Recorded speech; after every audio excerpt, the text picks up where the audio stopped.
kelompok 7. Perkenalkan, nama aku Siti Arum. Nama aku Vivi Rosmawati. Nama aku Aura Nanda Belkis. Sekarang kita lagi ada di Keraton Sorosoan yang berada di Banten Lama. Sekarang kita mau menuju ke Benteng Sorosoan. Sultanan Banten pada sebelum masa pra-Islam ini merupakan salah satu yoni sebagai penghormatan kepada Dewa Siwa.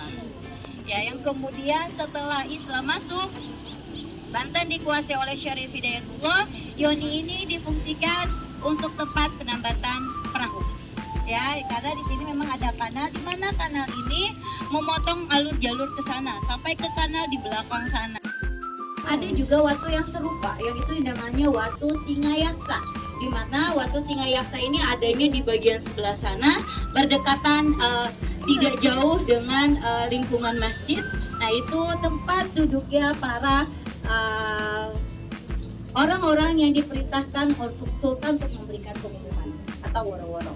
Oke, kita lanjut.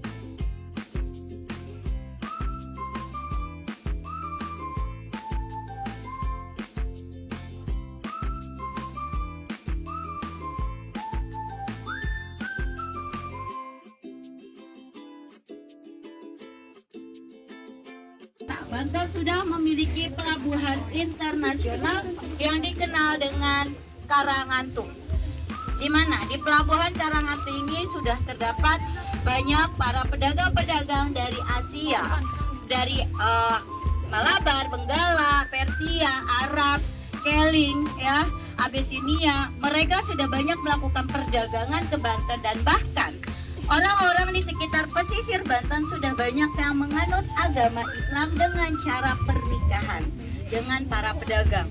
Jadi Syarif Hidayatullah hanya menyebarkan agama Islam di daerah selatan saja, ya. Nah, begitu diketahui bahwasanya Banten memiliki pelabuhan internasional untuk mempermudah hubungan dagang, politik, ekonomi, makanya Syarif Hidayatullah memindahkan pusat pemerintahannya di sini yang diberi nama Surosoan. Surosoan ini terdiri dari dua kata, suro dan soan. Suro itu berarti Muharram, soan itu datang, karena memang bertepatan dibangunnya pada tanggal 1 Muharram tahun 933 Hijriah. Nah, di sini di keraton ini dilengkapi ada beberapa bagian, ada balai kambang, kemudian ada sitinjil, ada ruangan-ruangan atau kamar-kamar, ada kolam Roro Denok yang dilengkapi dengan balai kambangnya, kemudian juga ada ruangan gua-gua yang berada di bawah bastion yang memiliki fungsi yang berbeda-beda. Kemudian juga ada kolam pancuran mas, di mana kolam pancuran mas ini airnya berasal dari Tashikardi yang dialirkan melalui 3 pengindelan. Ada pengindelan abang, putih, dan emas yang kemudian masuk ke Keraton Surosoan sebagai penghasil air bersih. Karena memang Banten dibangun di pesisir, jadi air tanahnya asin. Untuk kehidupan sehari-hari memanfaatkan pengolahan air bersih dari Tashikardi. Oke? Biasa ya, iya. Nah, ini adalah kolam untuk mandi putri, ya, yang dimana di tengahnya itu dilengkapi dengan balai kambang. Balai ini misalkan para dayan yang membantu putri kayak kasih dulu. Oke, ya, itu namanya balai kambang.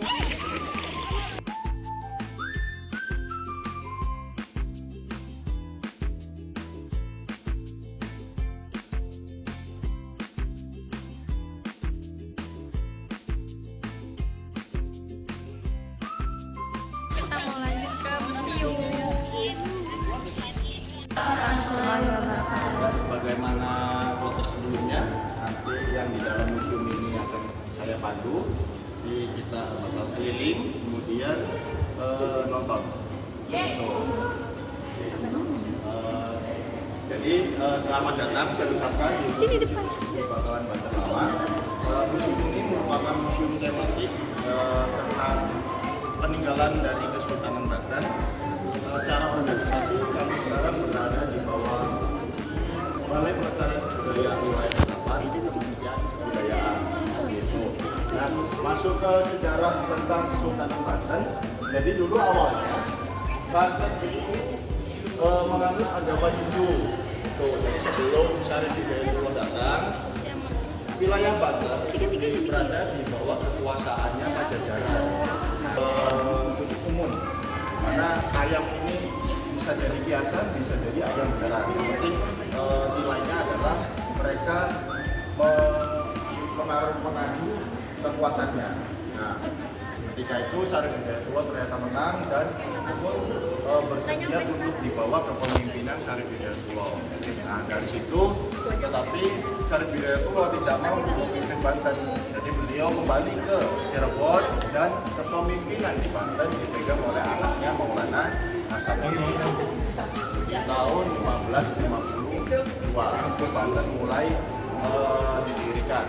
Nah, berikut di sini tercatat ada berarti ada 21 sultan yang secara sah memimpin Banten mulai dari abad 15 hingga abad 18.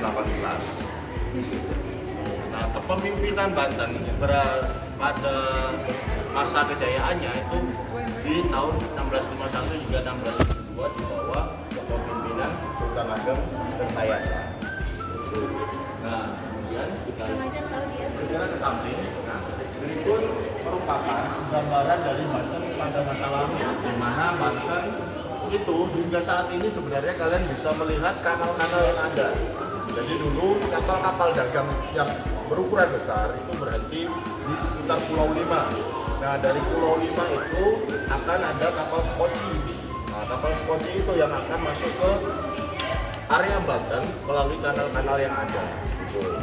Nah, sebelum area Banten itu ada namanya benteng dulu, benteng untuk mendaftar. Jadi siapa aja yang masuk itu didata oleh pasukannya Sultan. Dan baru ketika sudah diizinkan, baru mereka akan memasuki kanal-kanal. Nah, dulu Banten itu ternyata dikelilingi oleh namanya benteng zigzag yang ini, yang cepat-cepat ini. Ini disebut benteng zigzag. Untuk saat ini benteng ini udah hilang, tinggal struktur-strukturnya aja.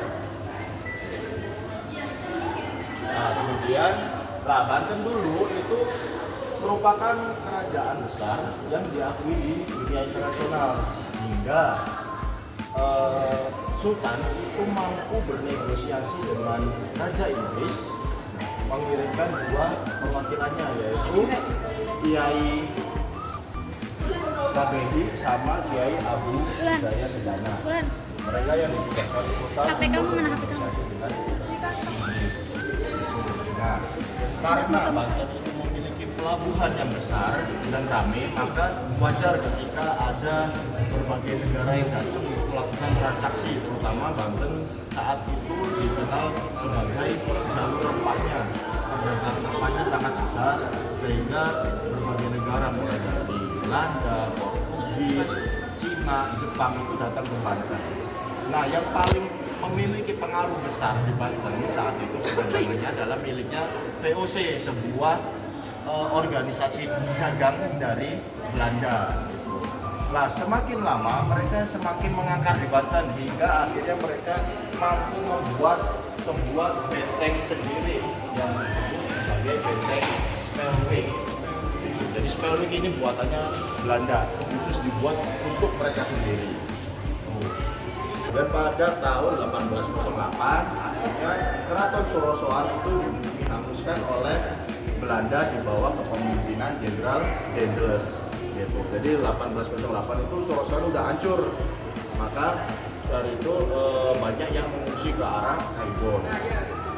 Nah, kemudian setelah 5 tahun setelah penghancuran Sorosoan, Inggris datang dan yang dipimpin oleh Raffles. Nah, saat itu Kesultanan Banten mulai dihapuskan jejaknya. Di dalamnya ada nama-nama nabi, nama-nama malaikat, kemudian ayat-ayat yang dijadikan raja atau jimat. Makanya keluarnya hanya ketika ada pertunjukan debus.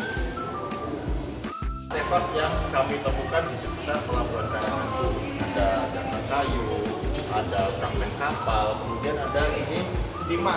Timah ini merupakan pemberat kapal. Jadi biasanya kapal-kapal dari Eropa mereka kan tujuannya ke Banten itu untuk belajar atau untuk ngambil rempah. Maka ketika kapal dari Eropa itu kosong, mereka perlu pemberat supaya tidak terombang-ambing oleh ombak di samudra. Nah, makanya ini diisilah bagian bawah dek kapal itu dengan timah-timah seperti ini. Ini satu net bisa puluhan kilo.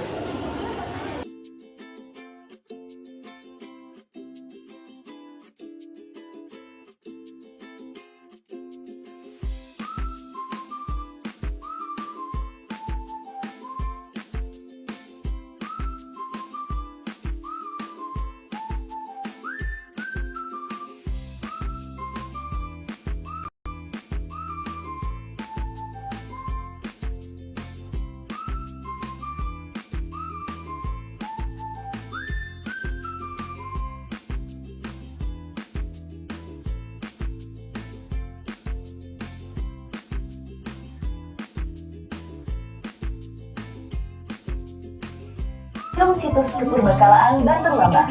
Kita baru aja selesai keliling-keliling museum dan nonton film dokumenter.